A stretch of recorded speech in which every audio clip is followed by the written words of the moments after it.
Ya tenemos en línea a la diputada Tamara Adrián, diputada de la Asamblea Nacional, activista, profesora y abogada venezolana. Bienvenida a Café con Calma y a Full Radio 106.9 FM.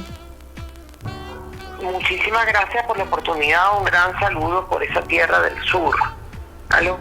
Sí, aquí la estamos escuchando, diputada. Sí. Y fíjese que yo estaba compartiendo unas estadísticas, unos números arrojados en el año 2011 por el Instituto Nacional de Estadísticas acerca de las cifras sobre las parejas del mismo sexo. De unos 4.000 o 6.000 parejas se hablaba para aquel año, en el 2011. Hace poco se habló mucho de la comunidad sexodiversa y hay muchas opiniones encontradas.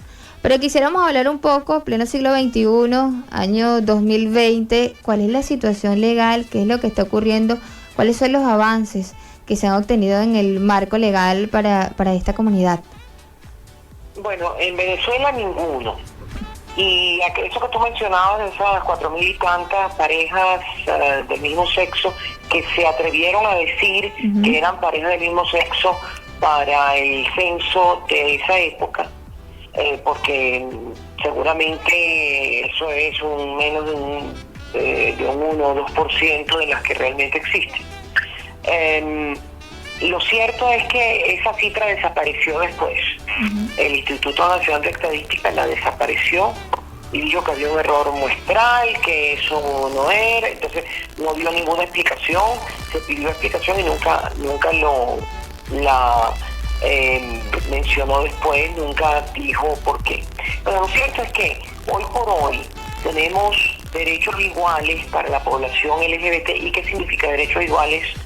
Significa, uno, protección contra la discriminación. Uno, el área escolar para evitar la deserción y hacer que el ambiente educativo, primaria, secundaria, universidad sea un lugar seguro para la población LGBT y particularmente para la población trans, que es la que sufre más del acoso y el bullying y que eventualmente deserta más del sistema educativo y tiene el grado educativo más bajo. En segundo lugar, la discriminación laboral. En tercer lugar, la discriminación en materia de vivienda, de acceso a los créditos y en general de todos los derechos ciudadanos. Esa es la primera vertiente, el primer paraguas, que incluye crímenes de odio. En segundo lugar, tenemos los derechos de pareja, incluyendo comaternidad y copaternidad. Y finalmente, la identidad de las personas trans. Y más recientemente, la prohibición de mutilación de niños y niñas intersex. Son las 3 o 4 vertientes más importantes. Pues bien, eso existe hoy en México, Costa Rica, Colombia, Ecuador, Brasil, Uruguay, Argentina, Chile y Bolivia, aunque en Bolivia no hay derechos de pareja, pero sí hay el resto. Entonces tenemos que al menos las 3/4 partes o más, que de hecho calculo el 85% de la población de América Latina, tiene esa igualdad ante la ley. En Venezuela no solamente no se ha avanzado, sino que se ha escondido. Lo que te mencionaba del INE, el Instituto Nacional de Estadística, es solo uno de esos ejemplos. Por ejemplo, desde el año 99 se incorporó en la constituyente, en el proyecto de constitución se había incorporado, uno, la protección contra la discriminación por orientación sexual. No se mencionaba la identidad de género, al igual que había acontecido el año anterior, en el 98, en Ecuador. En segundo lugar, se propuso el reconocimiento de parejas igualitarias, uniones de hecho igualitarias. En aquel momento no existía matrimonio igualitario en ningún país, de manera de que eran uniones civiles las que se propusieron en ese momento. Y lo tercero que se propuso fue el reconocimiento de la identidad de género para las personas trans. Pues bien,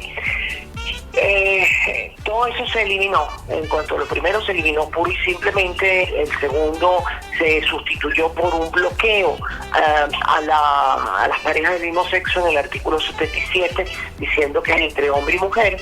Y en tercer lugar, se eliminó la identidad de género y se sustituyó por una cosa que nadie entiende, que se llama identidad biológica, que la Constitución denomina identidad biológica.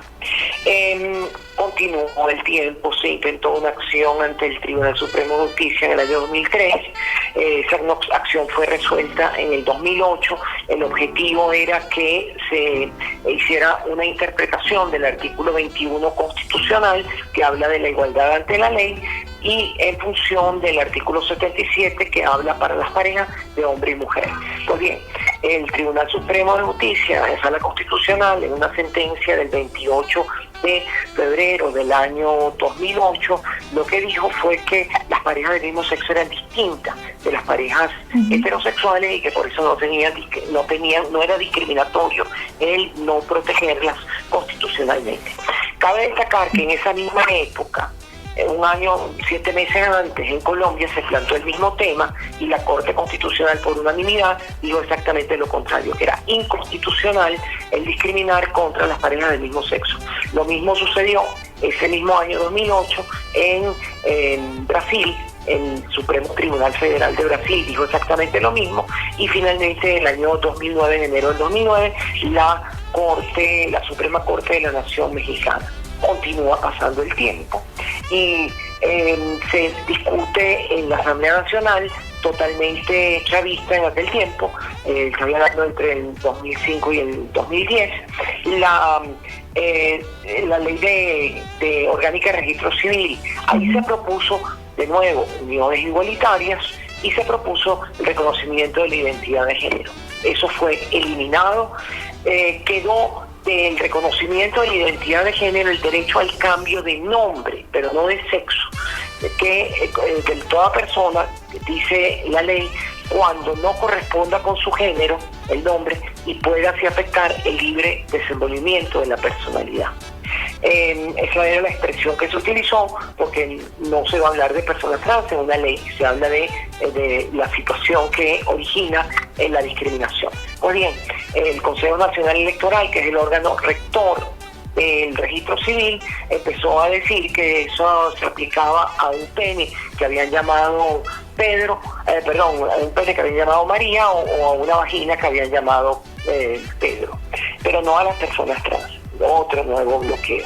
En el caso del reconocimiento de la identidad de las personas trans, una acción que yo intenté desde el año 2004, no ha sido resuelta aún, 16 años y pico después, pero no es la única, hay al menos 12 acciones adicionales de otras personas que piden el reconocimiento de su identidad también ante la Sala Constitucional del Tribunal Supremo de Justicia y estas acciones ninguna ha sido resuelta.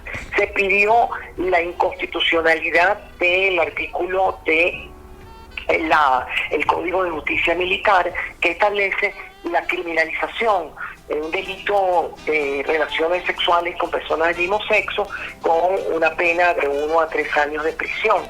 Esa acción todavía 3-4 años después ni siquiera ha sido admitida en el mismo Tribunal Supremo de Justicia. Se intentó una acción de inconstitucionalidad del artículo del Código Civil que habla de hombre y mujer para el matrimonio. Esa acción todavía tampoco ha sido admitida por el Tribunal Supremo de Justicia. Esa se intentó, si mal no recuerdo, en 2014 y bueno, todavía no ha sido ni siquiera admitida. Y bueno, continuamos con este proceso, llegamos a la Asamblea Nacional y yo propuse una reforma parcial de la ley orgánica de registro civil. Esa ley no se ha podido discutir por el bloqueo que ha habido por parte del Tribunal Supremo de Justicia de las funciones legislativas de la Asamblea Nacional. Ese es el panorama en Venezuela en este momento. No Fíjense. Hay ningún derecho, no hay ninguna garantía, no hay ninguna protección. Yo leía unas declaraciones que usted daba en una entrevista hace algún tiempo y decía: ser lesbiana u homosexual no significa tener derechos diferentes en la sociedad, sino reconocer los derechos constitucionales de quienes tienen una orientación sexual distinta. Usted nos hace una descripción de todo el panorama venezolano y nos dice que no hay ningún avance. Entonces, ¿a qué atribuye que a pesar de toda la lucha que ustedes han venido dando, de todas las discusiones que se han dado, pero que no se han concretado, a qué lo atribuye que todavía no se haya logrado el reconocimiento a la sociedad sexodiversa? Bueno, mira, te lo voy a decir francamente. Los regímenes de extrema izquierda y los regímenes de extrema derecha se han comportado siempre iguales. No hay ningún derecho para la población LGBT, ni en China, ni en Corea del Norte, ni en Rusia, ni en Bielorrusia, ni en Cuba, ni en Nicaragua, ni en Venezuela. Tampoco lo hay en este momento en los países de extrema derecha. Es más, hay retroceso, por ejemplo, el que se está dando en Hungría, donde ganó un partido de extrema derecha el poder y decretaron una parte del país zona sin homosexuales. En fin, el tema es que en esas condiciones no hay ningún avance, ni puede haber ningún avance, porque ideológicamente están en contra las extremas derechas y la extrema izquierda, no es por azar. Entonces, que un Stalin, por ejemplo, haya tenido exactamente las mismas posturas que un Hitler con relación a la población LGBT, o que un Che Guevara, o que eventualmente un Fidel Castro. Es decir, no ha habido ninguna diferencia. Considera que es una perversión capitalista, los que son extrema derecha consideran que es una perversión socialista, los que están en la extrema, perdón, al contrario, consideran que es una perversión capitalista, los que están en la extrema izquierda, o una perversión de socialista, los que están en la extrema derecha. Y por eso se mandaron a campos de concentración a la población LGBT, tanto en Cuba como en Alemania nazi, como en la Unión Soviética. Bien, usted también alertaba acerca del aumento de la violencia hacia la población LGBT. ¿Cuáles son las estadísticas o los datos que pueden manejar en cuanto a esta denuncia que usted hacía?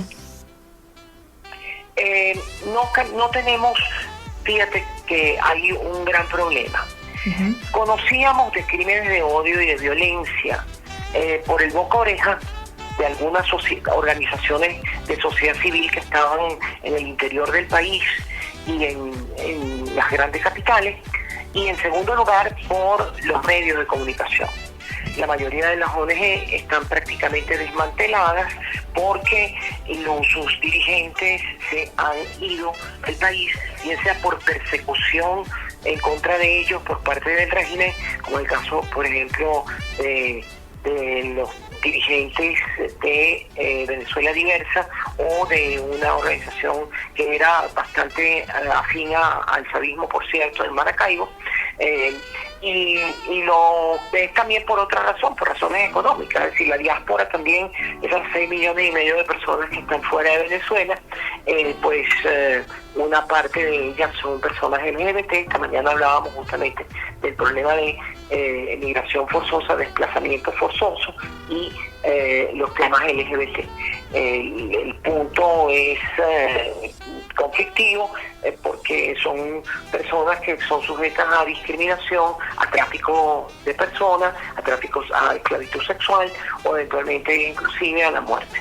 Diputada, en el ámbito individual, en el ámbito social, porque todavía existe esa resistencia, no sé si está también con la formación de valores, con la parte educativa, ni siquiera de aceptar, sino de respetar, de que se haga visible que es una realidad. Ahí están las estadísticas que lo muestran, que adicional a la que se hizo en el año 2011 hay una estimación de un 10% de la población mundial.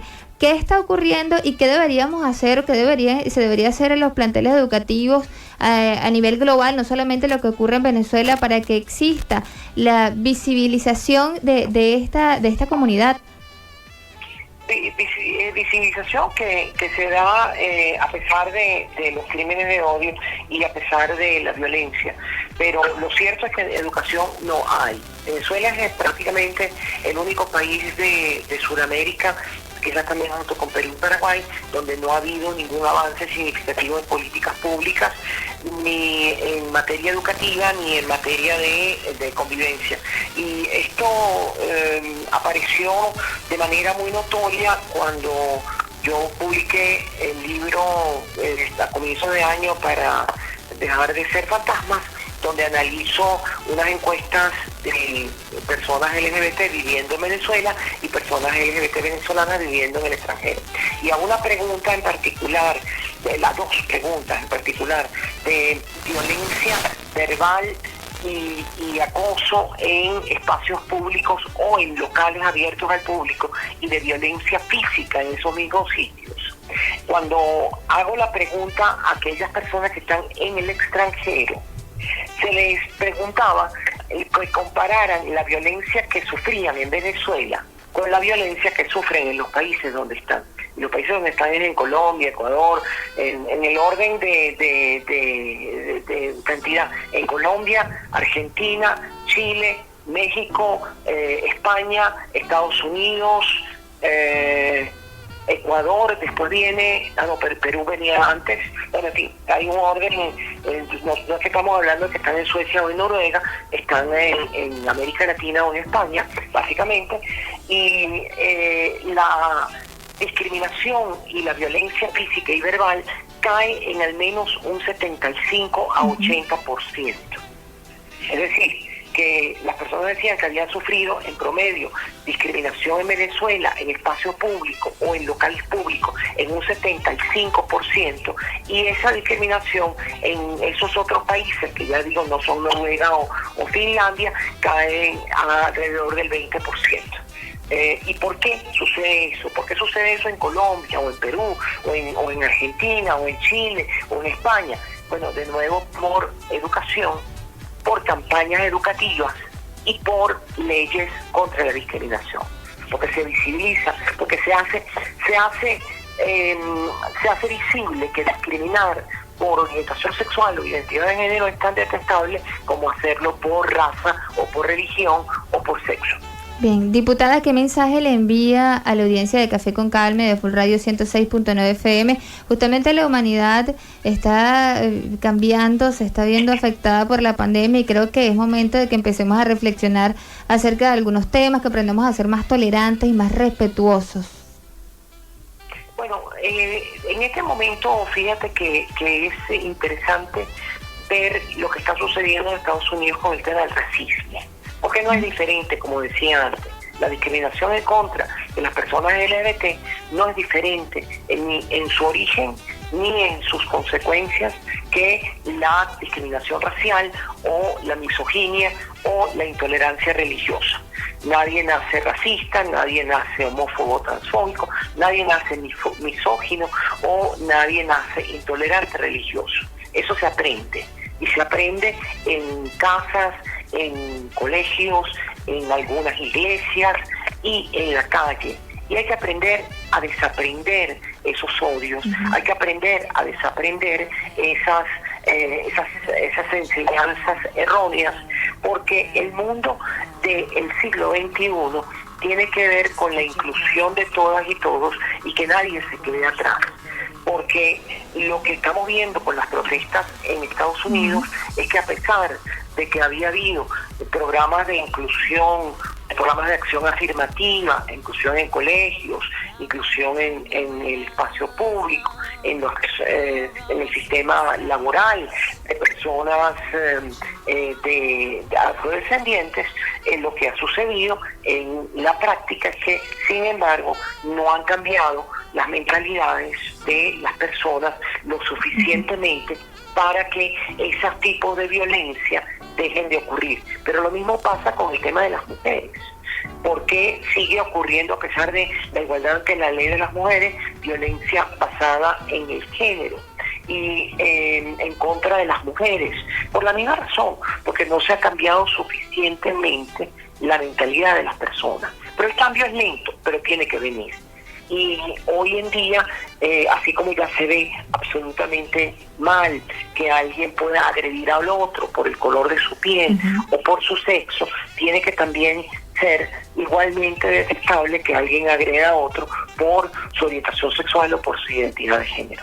Bien, le agradecemos mucho por su tiempo y esperamos tener en una próxima oportunidad nuevamente su compañía. Gracias. Muchísimas gracias a ustedes y bueno, Café con Calma. Bien, estábamos conversando con la diputada de la Asamblea Nacional, Tamara Adrián. Ella también es activista, profesora y abogada venezolana. Conversábamos acerca de los avances que se están teniendo en Venezuela, se están desarrollando en cuanto a la comunidad LGBT. Vamos a ir a una